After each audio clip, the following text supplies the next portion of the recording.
Distinguishing metals and non metals on the basis of chemical properties. हम लोग chapter पढ़ रहे थे metals and non metals. Metals and non metals में हमने मेटल्स और नॉन मेटल्स की डेफिनेशन पढ़ी, कुछ उनके इम्पोर्टेंस हमने देखे। फिर इसके साथ साथ हमने physical properties of metals, physical properties of non metals, their exception, ये सब चीज़ें हमने अभी तक पढ़ी।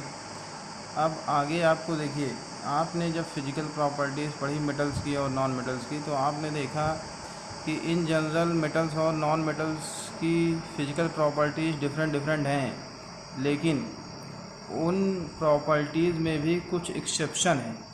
तो एक्सेप्शन के कारण अब हम ये कह सकते हैं, क्योंकि इनकी प्रॉपर्टीज़ में कुछ एक्सेप्शन भी हैं, तो इसलिए हमें एक क्लियर कट डिफरेंस मेटल और नॉन मेटल में फिजिकल प्रॉपर्टीज़ के बेसिस पे हम एक क्लियर कट डिफरेंस मेटल्स और नॉन मेटल्स में नहीं बता सकते। तो एक यहाँ पे एक दूसरा मेथड हम लोग डिस्कस करने अब चल रहे हैं कि किस तरह से, क्या हमारे पास कोई बेटर वे है, कोई दूसरा तरीका है जिसके बेसिस पे हम मेटल्स और नॉन मेटल्स को विदाउट एनी एक्सेप्शन हम उसे डिस्टिंग्विश कर सकें। क्योंकि फ़िज़िकल प्रॉपर्टीज़ में आपने क्या देखा, फ़िज़िकल प्रॉपर्टीज़ में आपने देखा कि मेटल्स और नॉन मेटल्स की इन जनरल डिफरेंट कैरेक्टरिस्टिक्स हैं, डिफरेंट प्रॉपर्टीज़ हैं, लेकिन कुछ एक्सेप्शंस भी हैं जिनके कारण से उनमें डिस्टिंग्विश करना उतना आप कहेंगे कि मेटल्स और नॉन मेटल्स में हम एक क्लियर कट डिस्टिंग्विश नहीं कर सकते हैं।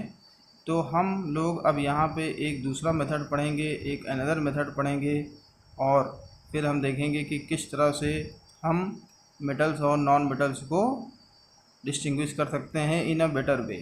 ठीक है, तो टॉपिक है हमारा distinguish between metals and non metals on the basis of chemical property. तो फिजिकल प्रॉपर्टीज़ पे हमने जो देखा, जो प्रॉपर्टीज़ देखी, वहाँ पे आप कह सकते हैं कि मेटल्स और नॉन मेटल्स में क्योंकि प्रॉपर्टीज़ में एक्सेप्शन है, इसलिए वहाँ पे हम एक क्लियर कट एक क्लियर कट डिफरेंस हमें नहीं मिलता है। तो अब हम नेक्स्ट करेक्टरिस्टिक यहाँ पे डिस्कस करेंगे, केमिकल प्रॉपर्टीज़। देखिए, तो पहले केमिकल प्रॉपर्टी डिस्कस करने से पहले हम यहाँ पे आपको एक फैक्ट बताना चाहते हैं, उसको आप पहले ध्यान से देखिए कि किस तरह से हम केमिकल प्रॉपर्टीज़ के बेसिस पे मेटल्स और नॉन मेटल्स को डिस्टिंग्विश कर सकते हैं। बहुत इंपॉर्टेंट फैक्ट है, इसे आप याद रखेंगे। देखिए, डिस्टिंग्विशिंग टॉपिक है हमारा, distinguishing metals and non metals on the basis of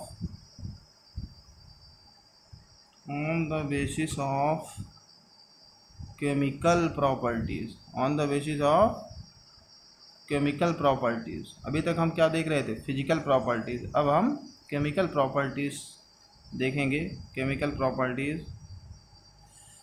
तो एक फैक्ट यहाँ पे आपको याद रखना है कि जनरली चाहे मेटल्स हों या नॉन मेटल्स हों, मेटल्स और नॉन मेटल्स दोनों ही ये एलिमेंट्स ऑक्सीजन से रिएक्ट करते हैं।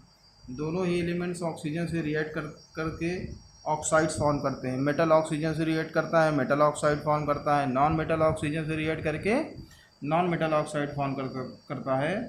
और दोनों का ही नेचर डिफरेंट होता है। मेटल ऑक्साइड जो हैं ये बेसिक नेचर के होते हैं, and non metal oxides are acidic in nature और they are neutral. Non metal oxides जो हैं वो नेचर में वो उनका एसिडिक नेचर होता है, या कुछ नॉन मेटल ऑक्साइड्स ऐसे भी हैं जो न्यूट्रल भी होते हैं। तो ये फैक्ट हम यहाँ लिख रहे हैं, ये फैक्ट आप ध्यान रखेंगे, और इस फैक्ट के बेसिस पे हम मेटल्स और नॉन मेटल्स को ईजिली डिस्टिंग्विश कर सकते हैं। ठीक है, देखिए हम यहाँ फैक्ट लिख रहे हैं, metals form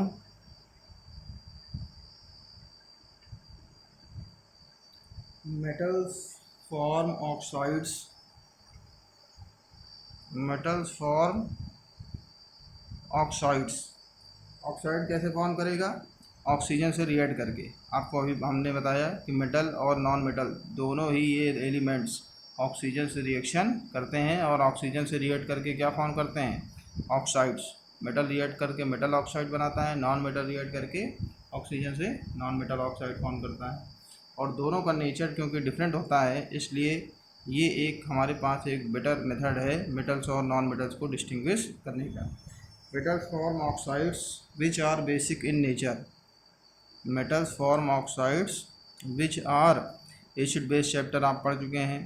which are basic in nature. which are basic in nature whereas non-metals form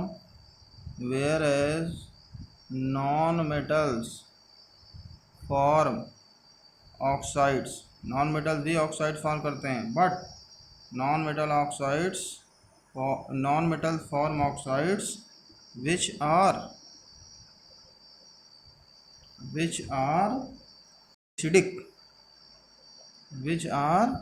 acidic in nature और they are neutral means non metal oxides का नेचर कैसा होता है? एसिडिक और न्यूट्रल भी हो सकता है। कुछ नॉन मेटल ऑक्साइड्स ऐसे हैं जो एसिडिक नेचर के हैं और कुछ ऐसे भी हैं जो न्यूट्रल हैं। तो अभी दोनों के एग्जांपल आपको हम बताएंगे। तो देखिए, अब कैसे आप प्रैक्टिकली कैसे आपको अगर सैंपल्स दिए हों, मेटल और नॉन मेटल के सैंपल्स हों, और आपको प्रैक्टिकली चेक करना हो कि कौन सा मेटल है और कौन सा नॉन मेटल है, तो आप कैसे चेक करेंगे?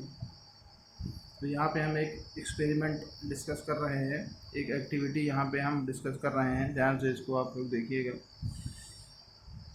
Experimental verification. ऊपर जो ये फैक्ट आपको बताया गया कि metals form oxide which are basic in nature whereas non metals form oxide which are acidic in nature और दे आर न्यूट्रल। तो इस एक फैक्ट के सपोर्ट में हम यहाँ पे एक्सपेरिमेंट कर रहे हैं। इसको हम एक्सपेरिमेंटली वेरीफाई करेंगे। तो हम एक्सपेरिमेंटल वेरिफिकेशन, ठीक है, ये एक्टिविटी एक्सपेरिमेंटल वेरिफिकेशन, ठीक है। किसका एक्सपेरिमेंटल वेरिफिकेशन? ये जो ऊपर फैक्ट लिखा है इसका एक्सपेरिमेंटल वेरिफिकेशन। तो इसमें देखिए आपको क्या करना है कि आप पहले एक magnesium piece of magnesium ribbon, आप एक मैग्नीशियम रिबन का एक पीस लेंगे, एक टुकड़ा लेंगे मैग्नीशियम रिबन का। हम आपको इसको लैब में भी करके इसको आपको दिखाया जाएगा ये एक्टिविटी। अभी यहाँ पे आप इसको ध्यान से समझिए। मान लीजिए कि ये हमारा एक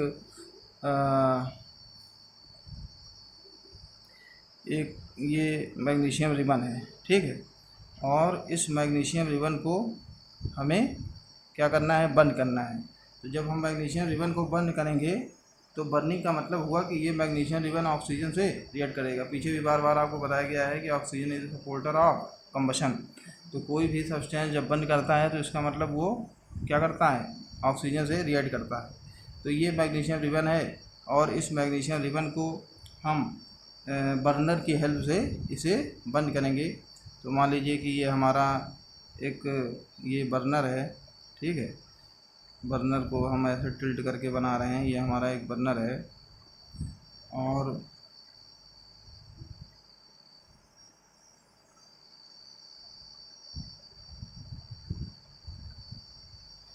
इस बर्नर को की हेल्प से इसमें फ्लेम प्रोड्यूस हो रही है, ये जल रहा है। और इस बर्नर की हेल्प से हम इस मैग्नीशियम रिबन को क्या करेंगे? बंद करेंगे। मैग्नीशियम रिबन को आपको अपने हाथ से नहीं पकड़ना है। इसको पकड़ने के लिए एक टोंग होता है। टोंग की हेल्प से, जैसे आपके घर में ये सीजर्स वगैरह होते हैं, ठीक है, वैसे एक टोंग होता है। तो टोंग की हेल्प से हम यहाँ पे इस मैग्नीशियम रिबन को होल्ड करेंगे। क्यों? क्योंकि आप जानते हैं कि मैग्नीशियम क्या है? मेटल है और ये हीट का गुड कंडक्टर है। अगर यहाँ आप इसको हीट करेंगे तो धीरे धीरे हीट कंडक्ट होकर के कहाँ आ जाएगी? अपोजिट एंड पे, और आप जल सकते हैं। तो सेफ्टी के लिए हम इसे हैंड से न पकड़ करके इसको किससे होल्ड करेंगे, टोंग। इसको क्या बोल रहे हैं, ये हमारा क्या है, पेयर ऑफ टोंग्स। ठीक है, ये क्या है, मैग्नीशियम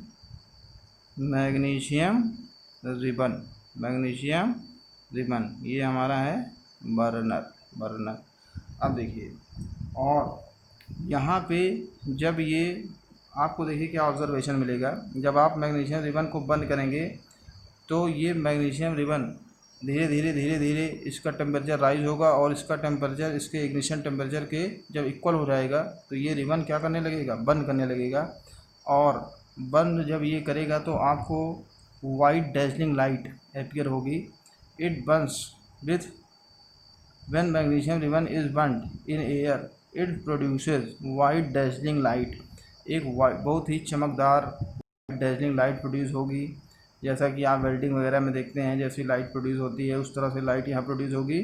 और ये मैग्नीशियम रिबन ऑक्सीजन से रिएक्ट करके क्या फॉर्म कर लेगा, मैग्नीशियम ऑक्साइड, और वो वाइट ऐश के फॉर्म में, वाइट कलर के ऐश के फॉर्म में आपको मैग्नीशियम ऑक्साइड दिखेगा। और उस मैग्नीशियम ऑक्साइड को हम क्या कर लेंगे, यहाँ पे नीचे हमने एक चाइना डिश रखा हुआ है। ठीक है, ये हमारा चाइना डिश है, और इस चाइना डिश में हम मैग्नीशियम रिबन को जो ये magnesium oxide, white ash of magnesium oxide form होगा, इसे इस चाइना डिश में कलेक्ट कर लेंगे। ठीक है, यहाँ से ये जो मैग्नीशियम ऑक्साइड फॉर्म होकर ऐश के फॉर्म में ये कलेक्ट कर लेंगे, इसको हम चाइना डिश में। और चाइना डिश में कलेक्ट करने के बाद अब इसको, इस मैग्नीशियम ऑक्साइड को हम वाटर में डिज़ोल्व करेंगे। ठीक है, यहाँ पे अब हम इसमें वाटर ऐड करेंगे, इस चाइना डिश में वाटर ऐड करेंगे, और वाटर ऐड करके इस पूरे सॉल्यूशन को क्या करेंगे, स्टिर करेंगे, इसको हिलाएंगे और मैग्नीशियम ऑक्साइड को वाटर में डिज़ोल्व करेंगे। ठीक है, तो मान लीजिए कि आपने यहाँ वाटर ले लिया और इस वाटर में आपने मैग्नीशियम ऑक्साइड को डिज़ोल्व कर दिया, तो यहाँ पे आपको ये एक सॉल्यूशन मिल गया। ठीक है, ये सॉल्यूशन मिला, ये क्या है, यहाँ पे मैग्नीशियम ऑक्साइड है, वाइट ऐश प्लस वाटर, ये हमारा ये एक मिक्सचर यहाँ पे फॉर्म हुआ है। और इस मिक्सचर को हम अब टेस्ट करेंगे, इसका नेचर टेस्ट करेंगे। कैसे नेचर टेस्ट करेंगे, तो आपको पता है कि ब्लू लिटमस पेपर और रेड लिटमस पेपर की हेल्प से आप किसी भी सॉल्यूशन का नेचर बता सकते हैं कि वो किस नेचर का है। इट इज़ आइदर एसिडिक और बेसिक और न्यूट्रल। ठीक है, तो जब आप इसे ब्लू लिटमस पेपर और रेड लिटमस पेपर से जब इसे 1 बाय 1 आप इसमें जब पेपर को डिप करेंगे तो आपको क्या ऑब्जर्वेशन मिलेगा, क्या ऑब्जर्वेशन मिलेगा, आप ये ऑब्ज़र्व करेंगे कि रेड लिटमस टर्न्स ब्लू। जब ब्लू लिटमस पेपर इसमें आप डिप करेंगे तो ब्लू लिटमस पेपर के कलर में कोई चेंज नहीं आएगा, आपको कोई ऑब्जर्वेशन नहीं मिलेगा, कोई कलर चेंज नहीं होगा। इसका मतलब कि ये जो सॉल्यूशन है ये ब्लू लिटमस पेपर को अफेक्ट नहीं कर रहा है। लेकिन जब आप इसमें रेड लिटमस पेपर डिप करेंगे तो रेड लिटमस पेपर का कलर चेंज होकर के क्या हो जाएगा, ब्लू। और आपको फैक्ट पीछे पता है कि ये किसकी कैरेक्टरिस्टिक है, basis turns red litmus paper two blue.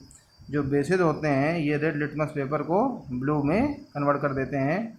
तो इससे क्या प्रूफ हो रहा है, इससे क्या आपको कंक्लूजन ड्रा हो रहा है कि means this magnesium oxide is basic in nature. ठीक है, ये जो मैग्नीशियम ऑक्साइड है ये बेसिक नेचर का है। और क्योंकि मैग्नीशियम मेटल है तो हम इन जनरल क्या कहेंगे कि metal oxides are basic in nature. तो एक एक्सपेरिमेंटल वेरिफिकेशन आपको बताया जा रहा है जिसको आप ध्यान रखेंगे, यहाँ पे हम लिख भी दे रहे हैं। इसका केमिकल नेम भी जानते रहिए, एस प्लस वाटर। जब मैग्नीशियम ऑक्साइड को आप वाटर में डिज़ोल्व करेंगे तो क्या फॉर्म हो जाएगा, मैग्नीशियम हाइड्रोक्साइड। अभी हम रिएक्शंस भी लिखेंगे, मैग्नीशियम हाइड्रोक्साइड। ठीक है, और हमने क्या देखा जो भी ऑब्जर्वेशन आपको मिला यहाँ पे आप इसको लिख सकते हैं कि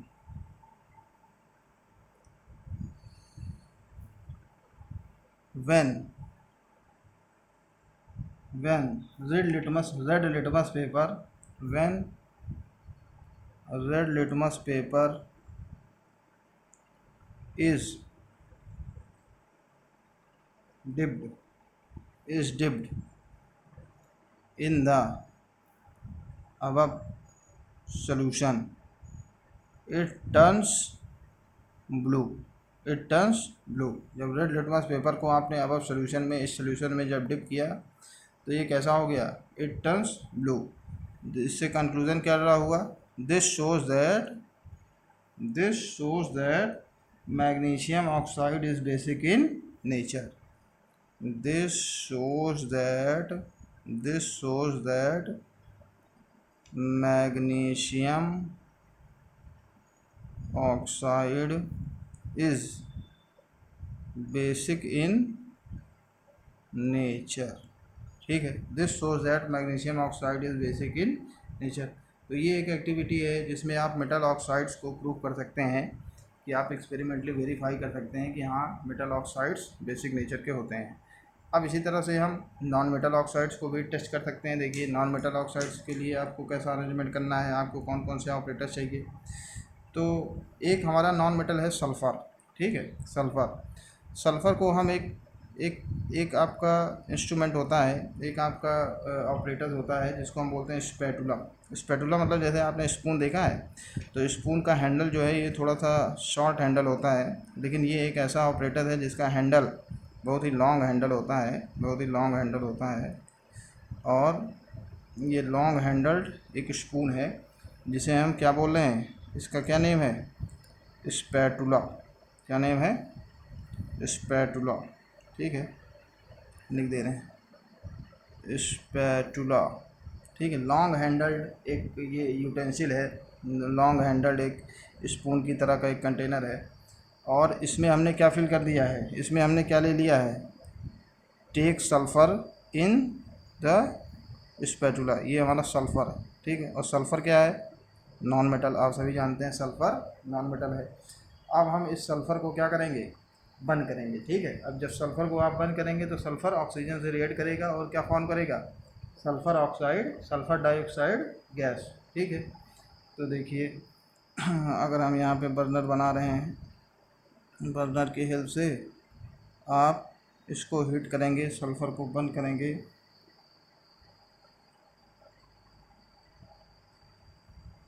यह हमारा बर्नर है और इसे फ्लेम से इसे हीट करेंगे। ठीक है, तो यहाँ पे जब आप सल्फ़र को बंद करेंगे तो जो सब्सटेंस फॉर्म होगा, जो ये सल्फ़र डाइऑक्साइड फॉर्म होगा, ये एक्चुअली गैसेस स्टेट में होता है। तो इसलिए इसे कलेक्ट करने के लिए, इस सल्फ़र डाइऑक्साइड गैस को कलेक्ट करने के लिए आप क्या करेंगे, एक इन्वर्टेड टेस्ट ट्यूब इस बर्निंग सल्फ़र के ऊपर इसको होल्ड करके हम रखेंगे। किसी होल्डर की, टेस्ट ट्यूब होल्डर होता है, उसकी हेल्प से आप यहाँ पे हम बना रहे हैं। देखिए आप समझिए ध्यान से, ये एक हमारा टेस्ट ट्यूब है और ये इन्वर्टेड है। कैसी टेस्ट ट्यूब है, एक इन्वर्टेड टेस्ट ट्यूब है। और इस इन्वर्टेड टेस्ट ट्यूब को हमने टेस्ट ट्यूब होल्डर की हेल्प से हमने इसे पकड़ा हुआ है। एक होल्डर होता है, आप लैब में देखेंगे, ये टेस्ट ट्यूब होल्डर है और टेस्ट ट्यूब होल्डर की हेल्प से इस इन्वर्टेड टेस्ट ट्यूब को हमने कहाँ रख दिया है, ये जो हमारा बर्निंग सल्फ़र है इसके अबव। ठीक है, क्यों ऐसा किया गया है, क्योंकि जब सल्फ़र को बंद करेंगे तो यहाँ फ्यूम्स प्रोड्यूस होंगी। फ्यूम्स ये किसकी फ्यूम्स होंगी, सल्फ़र डाइऑक्साइड की। ये गैसीय स्टेट में होता है, तो इन फ्यूम्स को कलेक्ट करने के लिए हमने ये इन्वर्टेड टेस्ट ट्यूब, ऐसे हमने इसका अरेंजमेंट बनाया हुआ है। ठीक है, और जब पूरी रिएक्शन कंप्लीट हो जाएगी तब आप क्या करेंगे, इस टेस्ट ट्यूब में आप 1 ml या थोड़ा सा वाटर आप इस टेस्ट ट्यूब में ऐड करके और इसके माउथ को क्या कर देंगे, क्लोज कर देंगे। इस टेस्ट ट्यूब के माउथ को किसी कॉर्क की हेल्प से, रबर का एक कॉर्क होता है, कॉर्क की हेल्प से आप इस टेस्ट ट्यूब के माउथ को क्लोज कर देंगे। कब? पहले इसमें आप थोड़ा सा वाटर ऐड कर देंगे तब। तो जो सल्फ़र डाइऑक्साइड गैस इसमें जो फ्यूम्स प्रेजेंट हैं, जो इसमें फ्यूम्स इन्वर्टेड टेस्ट ट्यूब में प्रेजेंट थे, इसी टेस्ट ट्यूब में हम थोड़ा सा वाटर ऐड करेंगे और वाटर ऐड करके इसके माउथ को क्या कर देंगे?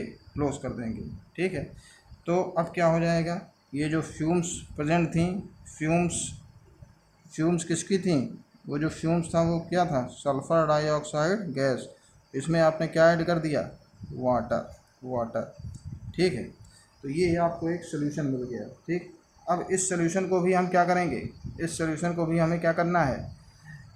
लिटमस पेपर की हेल्प से टेस्ट करना है। वन बाय वन हम ब्लू लिटमस पेपर से, रेड लिटमस पेपर से इसे टेस्ट करेंगे।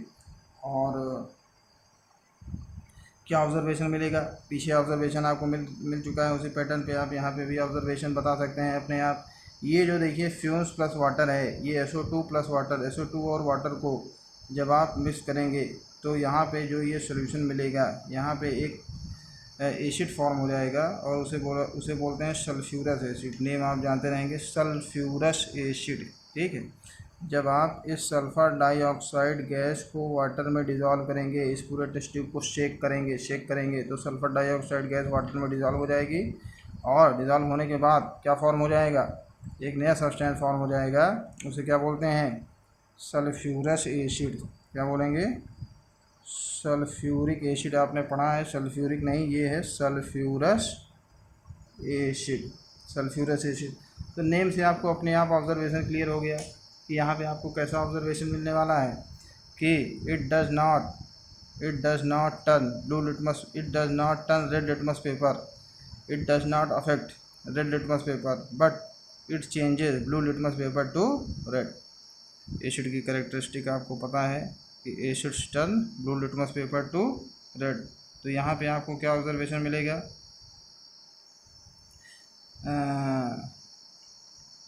The solution turns blue litmus paper to red.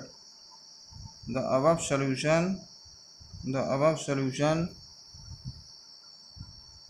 turns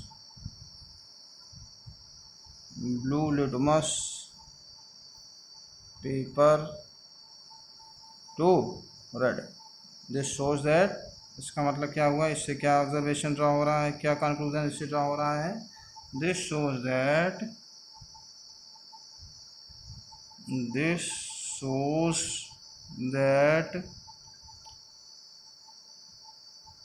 the this shows that sulfur dioxide या the oxide of sulfur, this shows that sulfur dioxide formula SO2, this shows that sulfur dioxide is acidic in nature. This shows that sulfur dioxide is acidic in nature. अब ऊपर आपने ये जो दो experiments पढ़े, इसको हम नेम दे रहे हैं। ये है ए, ये हम यहाँ नेम लिख दे रहे हैं, ये हमारा एक्सपेरिमेंट ए है। और ये दूसरा हमने जो एक्सपेरिमेंट किया बी, एक मेटल ऑक्साइड का, दूसरा नॉन मेटल ऑक्साइड का। तो अब यहाँ पे जो भी रिएक्शंस हुई, इन रिएक्शंस को हम इक्वेशंस के फॉर्म में यहाँ पे हम रिप्रेजेंट कर दे रहे हैं। फर्स्ट जो एक्सपेरिमेंट किया, इसमें क्या क्या रिएक्शन हुई?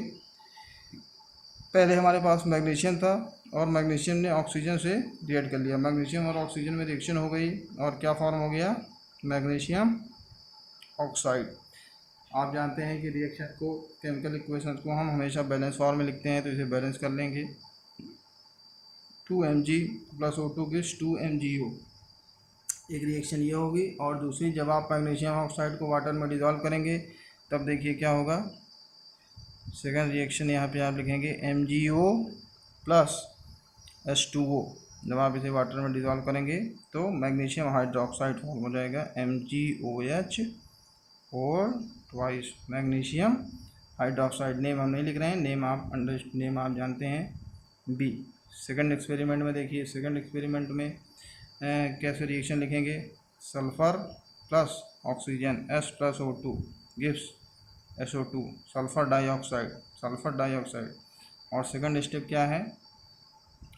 SO2 plus H2O, SO2 plus H2O gives H2SO3। और ये क्या है H2SO3? अभी ऊपर आपको नेम बताया गया, सल्फ्यूरस एसिड। क्योंकि ये एसिड है इसलिए ये ब्लू लिटमस पेपर को रेड में चेंज कर देगा। ठीक है। एक्सेप्शन यहाँ पे देखिए आपको बताया गया कि non metal oxides are either acidic और न्यूट्रल। तो कुछ एग्जांपल्स हम यहाँ पे अलग से लिख दे रहे हैं, ये भी आप जानते रहेंगे। यहाँ लिख दे रहे हैं ऐसे नोट। ठीक है, नोट क्या नोट करना है आपको कि जैसे कार्बन मोनोऑक्साइड। ठीक है, कार्बन मोनोऑक्साइड, हाइड्रोजन ऑक्साइड, ये भी H2O, oxide of hydrogen, oxide of carbon. इसी तरह से ऑक्साइड ऑफ नाइट्रोजन NO। ये जो ऑक्साइड्स हैं, ये जो नॉन मेटल ऑक्साइड्स हैं, ये किस नेचर के हैं? न्यूट्रल। ये एसिडिक नेचर के नहीं हैं, ये न्यूट्रल नेचर के हैं। तो इसे आप अलग से हम यहाँ पे मेंशन कर रहे हैं, इसे आप याद रखेंगे। तो दोनों तरह के यहाँ एग्जांपल्स आपको मिल रहे हैं कि non metal oxides are either acidic और न्यूट्रल। तो यहाँ से आप देख रहे हैं, इन एक्टिविटीज़ की हेल्प से आप देख रहे हैं कि केमिकल प्रॉपर्टीज़ के बेसिस पे हम मेटल्स और नॉन मेटल्स को डिस्टिंग्विश कर सकते हैं इन अ बेटर वे। और कैसे डिस्टिंग्विश करेंगे उसके लिए हमें क्या करना है, पूरी एक्टिविटी आपको, पूरा एक्सपेरिमेंटल वेरिफिकेशन यहाँ बताया गया है। अब हम लोग आगे डिस्कस करेंगे chemical properties of metals and non metals. Detail में हम chemical properties of metals and non metals अब डिस्कस करेंगे नेक्स्ट लेक्चर में।